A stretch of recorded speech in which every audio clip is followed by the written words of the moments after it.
current affairs. Let's talk about some current affairs. Something else to look forward to, apparently.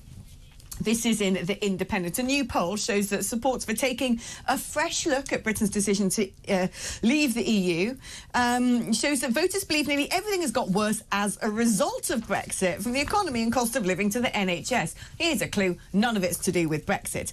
But unfortunately, a lot of the younger generation, Generation Z, or Z they probably call themselves because they're idiots who just watch a lot of American trash on television, who were too young to take part in the referendum in 2016, supports overturning the UK's decision to cut its ties with Brussels by a 2-1 margin. Kids don't know anything.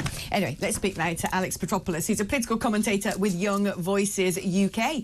Great name, can I just say. How are you doing today, Alex? I'm doing very well, thank you. Now, are you one of these reversers, or are you on the side of the wise who thinks that actually democracy is best done not spread too thinly and a country should manage its own affairs? Well, I am one of the people who was too young to vote in the Brexit referendum and now would be able to vote. And, it's an interesting point about democracy because, enough people have died and enough people are now old enough to vote that the majority of the country does support Brexit. But that aside, I do think that you can say Brexit was, at the end of the day, net negative, but that also there are a lot of other problems that are facing the country, and we probably would be better off looking at those problems. Give me an example of why you believe Brexit has been net negative. Let's stack this up with a bit of evidence, shall we? So I think that when it comes to...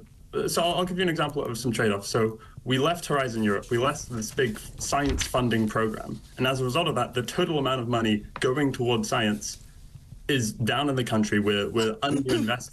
We rejoined Horizon.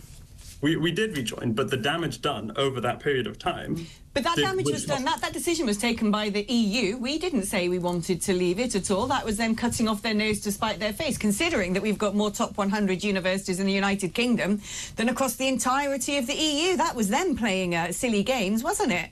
I completely agree. They play all sorts of silly games. They've played silly games the entire way through. But at the end of the day, that's international relations.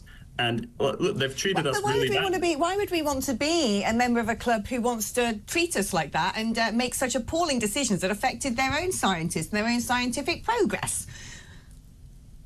Again, it's not the question of whether we want to be, it's a question of why we chose to leave in the first place and how we want to then take the approach of, Keir Starmer talked about resetting that relationship with Europe. I think that what we've got to do as a country, we do have to move beyond the idea that Brexit is this tainted mark that is the cause of all our problems, and move beyond this idea that Brexit is this thing holding us back. But we also can't look back with rose-tinted glasses and say, oh, it was this amazing thing. Oh, clearly it was this great idea. Oh, clearly this is, anyone who talks about any of the downsides is just scaremongering and still whiny. What I would say, and I don't know if you're going to agree with this, if you're going to do something, get on and do it, right? We left the EU, and this gave the United Kingdom an incredible opportunity to set its own course, right? To go about, and we've lost Alex, apparently. He's dropped off. Hopefully we'll get him back. Let's see if we can get him back and we'll just discuss it between ourselves. If we'd had people who actually wanted to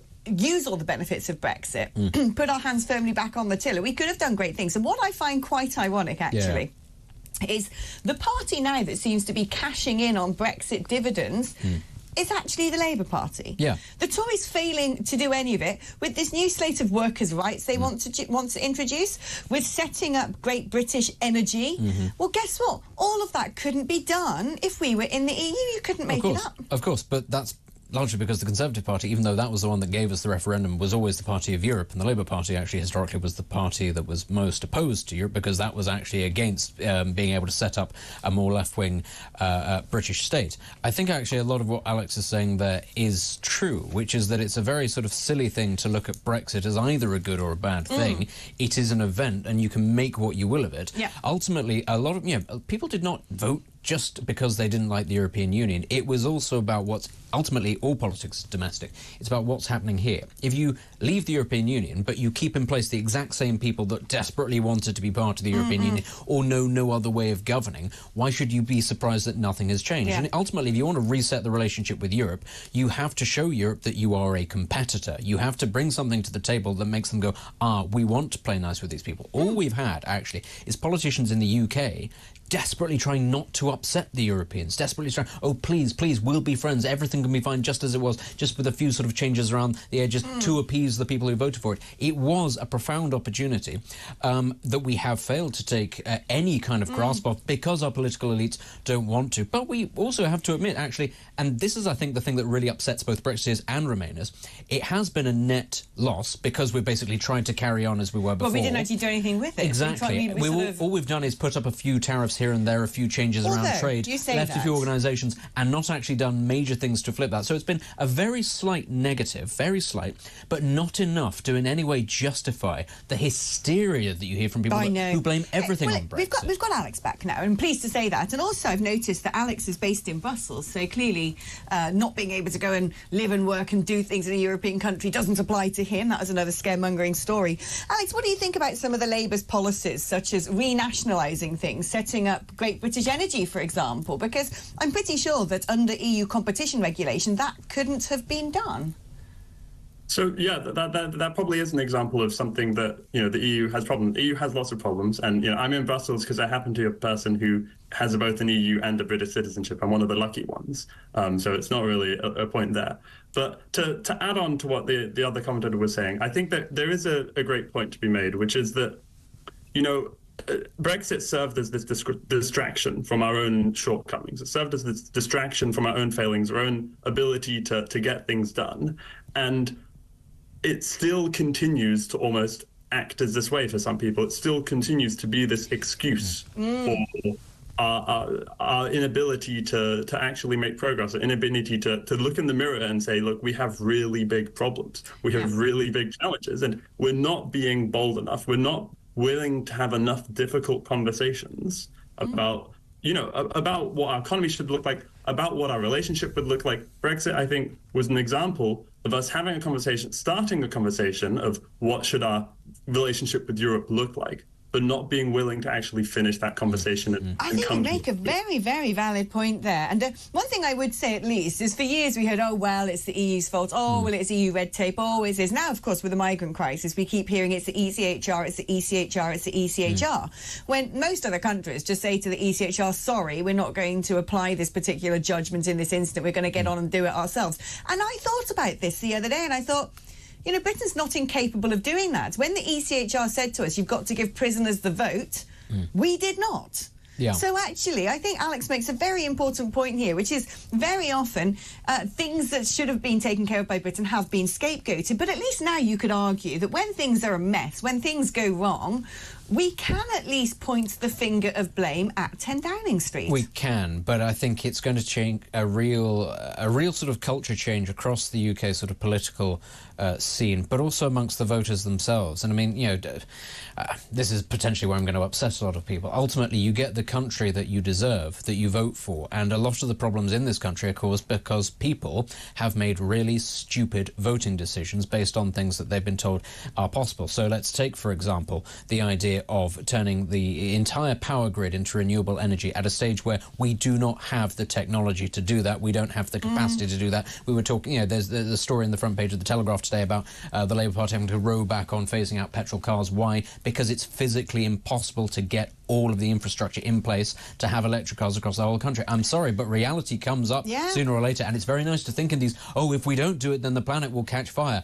Okay, but you physically can't do it at that speed. Another thing, of course, is when it comes to things like building, when it comes to the planning system. People don't want things built near them, but they still expect their electricity to stay cheap. They expect their housing costs to be cheap. They expect water to come out of their tap magically. Just don't build the reservoir near me. I'm sorry, if you vote against these things, you're an idiot. Yeah. You are an idiot. And, again, people will say, that sounds very offensive, but You get what you deserve. There are consequences for this. Alex, so talking about getting what you vote for, were this to be put back to a referendum, and I sincerely hope it's not, because I do believe that a big decision was made and we should at least try and make a go of it first. But were it to be put back to a referendum, what would you vote this time?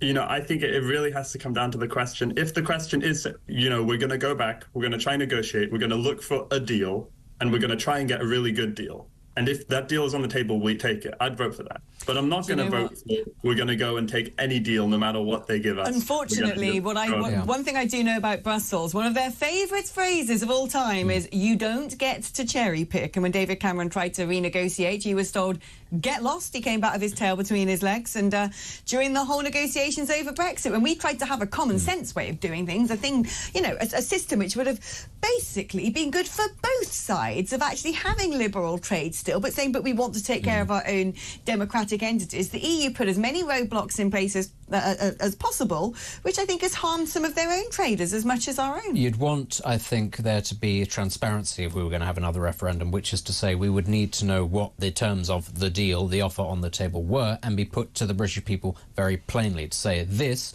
will be a trade-off, this will be a negative, this will be a negative, this will be a negative. And the reasons why it's a negative is because we are now applying to join something that we're not a member of, and they want to put the screws to us to stop us or anybody else ever leaving again. So we're not rejoining the same block that we left. That's the key thing that has to be mentioned. All the big problems that the continent of Europe has faced, the Eurozone crisis because they wanted a single currency, the migration crisis because they wanted open borders. They make ludicrously terrible supranational decisions, and then what happens is national governments have to try and mop up all of those mistakes. They get blamed for them. They get tossed out. Then they end up with a political crisis because insurgent parties are blocked from power. And then what does the EU do? Parachutes in its own apparatchik. Welcome back, Michel Barnier. We have missed you. Alex, it's been lovely talking to you. What bit of Brussels are you in, my dear? I mean, I'm in the northeast, near to all of the Europeans, near to all of the institutions. I've got them looking over me as I sleep. Oh, so you're in the European district, Schaerbeek, isn't it?